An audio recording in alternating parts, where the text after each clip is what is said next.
प्रधानमंत्री को भी तहे दिल से शुक्रिया। जैसा कि आप सभी लोग जानते हैं कि आज हम लोग युवा दिवस के समारोह में एकत्र हुए हैं, जो कि स्वामी विवेकानंद के दिवस में मनाया जाता है। तो समय को बर्बाद न करते हुए हम लोग स्वामी विवेकानंद की थोड़ी सी जीवनी पर चलते हैं। जैसा कि सभी लोगों ने बताया कि स्वामी विवेकानंद जी का जन्म आज ही के दिन जो कि हम लोग के पास में हुआ था 12 जनवरी सन 1863 ईस्वी में हुआ था। तो जानकारी के आपको बता दूं कि इनके पिताजी जो थे, इनका जो जन्म हुआ था काफ़ी ज़्यादा उतना ज़्यादा फैमिली अच्छी नहीं थी और एक दत्त परिवार में हुआ था। इनके पिताजी का जो नाम था और इनकी माता जो थी, इनकी माता का नाम इनकी देवी था, जो कि काफ़ी ज़्यादा धार्मिक स्त्री थी। और जब ये काफ़ी ज़्यादा बड़े हुए, थोड़े और बड़े हुए, तो इनके अंदर इनके माता और पिता दोनों लोगों के कोर्ट को कदर किया, क्योंकि इनके जो पिताजी थे कोलकाता में ही हाई कोर्ट में वकील के रूप में कार्यरत थे।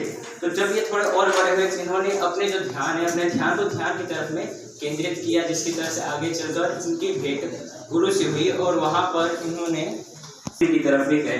तो आपको एक बात को बता दिया जाता है कि यहाँ पर जैसे कि इनका जो जन्म हुआ था उससे थोड़े समय बाद में इनको नरेंद्र के नाम से बोला जाता था और गांव घर के उनके साथी जो थे उनको बिल्लू के नाम से भी कहा करते थे। तो एक बिल्लू नाम भी उनका काफ़ी ज़्यादा फेमस नाम रह चुका है।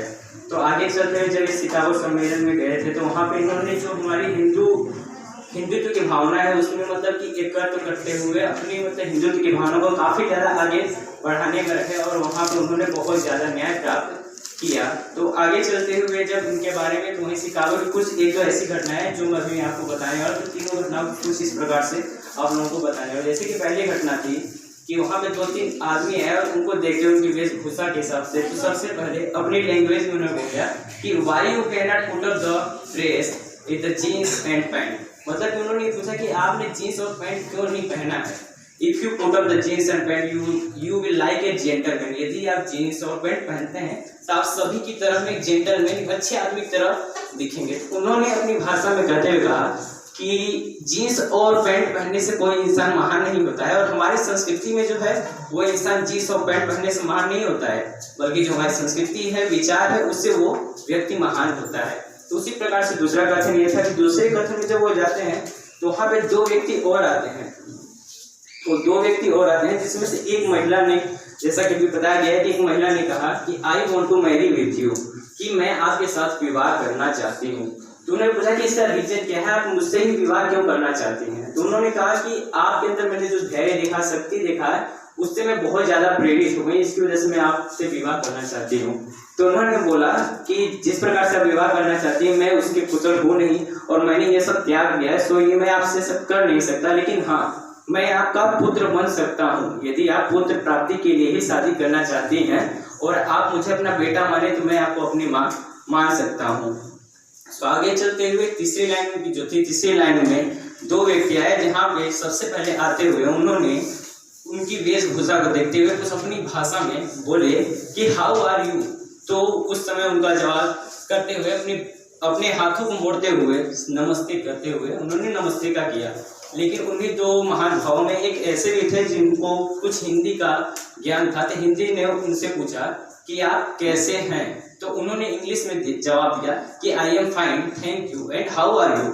तो उसका कहने का मतलब था कि आपने ऐसा क्यों कहा। तो उन्होंने कहा, तो यहाँ पे स्वामी विवेकानंद जी ने जो हमारी जो भाषा है, भाषा को एक संकेत लेते हुए माँ के रूप में संकेत दिया कि जब आप अपनी माँ का नाम लिए, जब आप अपनी माँ का प्रसार कर रहे थे तो मैंने अपनी माँ का प्रसार किया, लेकिन जब वहीं आपने मेरी माँ को इज्जत दिया, मतलब जो भाषा है मेरी माँ को इज्जत दिया, तो वहीं मैंने आपकी माँ को भी इज्जत दिया। तो जो वेशभूषा वाली बात हुई, ये बात इन दोनों पे गौर किया जाए तो जैसे वेशभूषा की जो बात है जो चली थी कि आप अच्छे ड्रेस पहनते हैं तो जेंटल में दिखेंगे। हाँ, आज के इस समय में जो हम लोग का समय चल रहा है, इस समय में ये वाकई में ये बात अच्छी है कि हम लोग एक मतलब ड्रेस पहनते हैं तो हम लोग का जो फर्स्ट इंप्रेशन है, सिर्फ फर्स्ट इंप्रेशन तक के लिए ही हम लोगों का ड्रेस सही है, लेकिन जो हम लोग का फुल इंप्रेशन है, लाइफ टाइम इंप्रेशन के लिए, तो हम लोग के ड्रेस से नहीं हो सकती। जो हम लोग की सोच है उसको लेते हुए हम लोग को फुल टाइम इंप्रेशन बनाना होगा। और उनका एक काफ़ी ज़्यादा प्रचलित है जिसमें है कि उठो जागो और चलो जब तक कि लक्ष्य की प्राप्ति ना हो।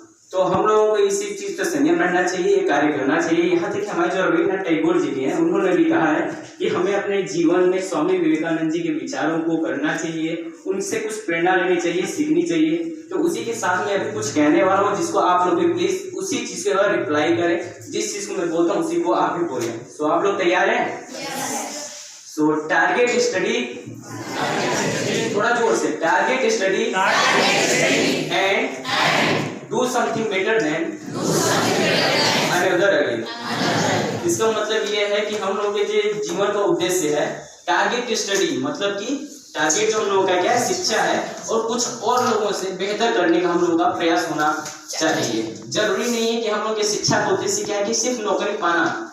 ये जानकारी में बता दूं कि हम लोग की शिक्षा का उद्देश्य सिर्फ नौकरी पाना ही नहीं, बल्कि समाज को एकाग्रचित करना, समाज आगे बढ़ाना भी हम लोग की शिक्षा का उद्देश्य रहना चाहिए। मैं इसी साथ अपनी वाणी का विराम करता हूँ। आप सभी को बहुत बहुत धन्यवाद।